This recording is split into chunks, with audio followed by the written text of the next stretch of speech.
төрийн албаны тухай хуулиар Монголын төр өөрөө бас төрийн албагч нар бол ялгуурлан гадуурх ёсгүй гэдэг асуудлыг гаргаж ирж тавьж байгаа. Үндсэн цалингийн нэмэгдүүлж байгаа бол Монголын төр өөрөө тухайн тэр зөвхөн боловсрол эрүүл мэнд гэхгүйгээр бусад салбаруудынхаа адилхан нэмэгдүүлэх асуудлыг гаргаж ирж тавиач.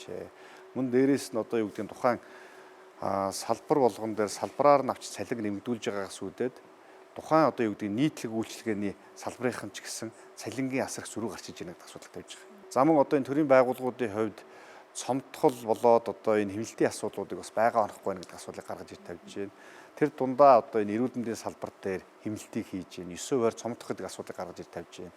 Тэгэхээр энэ асуудлыг бол бид нар үндсэндээ тухайн тэр салбарын сайд нар нь тухайн тэр одоо удирдах галбамжшаалтнууд нь чиг үүргийн дүн шинжилгээг хийж аль салбар дээрээс ямар давтсан чиг үүрэг байна. Тэрийг бол одоо бид нар таннаач гэдэг юм бодлогоор хийх ёстой ажлуудыг эргээд одоо юу гэдгийг нэгдсэн байдлаар 9 хувиар хомруулан халж байгаа нь бол алдаатай бодлогын асуудууд байна. Тэгэхээр бид энийг бол эргэж буцаж очиод улсын их хурлаас одоо чиглэл өгч засгийн газрын тогтоол бол гаргаж иж ажиллах болно. За энэ дотор бас анхаарч байгаа зүйл нь бол бид нар энэ оны 1 сарын 1-ээс эхлээд төсвийн ерөнхийлөн захирагч нар бас төсвийн хэмнэлтийг хийхдээ бол алдаатай бодлогуудыг гаргаж ирсэн байна.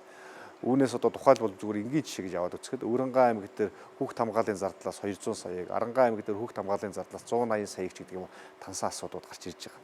Тэгэхээр эргээгээд одоо бид нар хүнийхээ хөгжлөөсөө эргээд одоо хамгийн чухал асуудал болсон эрүүл мэнд босрлынхаа салбараас нийгэм хамгааллынхаа салбаруудаасаа гэж таньж байгаа хэмжээний асуудууд маань бол буруу байна. Хаврын чуулганаар өргөн барихад бэлэн болсон одоо 6 хуулийн төсөл бэлэн болсон байгаа.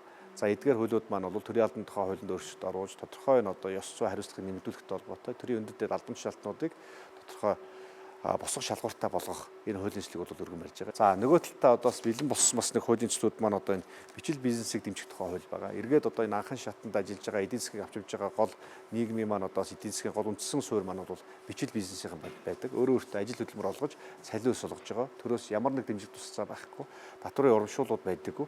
Тэгэхээр энэ асуудлуудаар бол бас яг энэ хуулийн бас бэлэн болсон байна. Тэгэхээр асуудлууд үндсэндээ энэ удаагийн одоо улсын их хурлын даргын одоо томилтоор ажилласны хүрээнд бид бүхэнд бас гаргасан саналуудын хүрээнд одоо ингээд хуулийн төслүүдээр нь ажиллаад хуулийн төслүүд нотох хэмжээнд бэлэн болоод ингээд явж байгаа.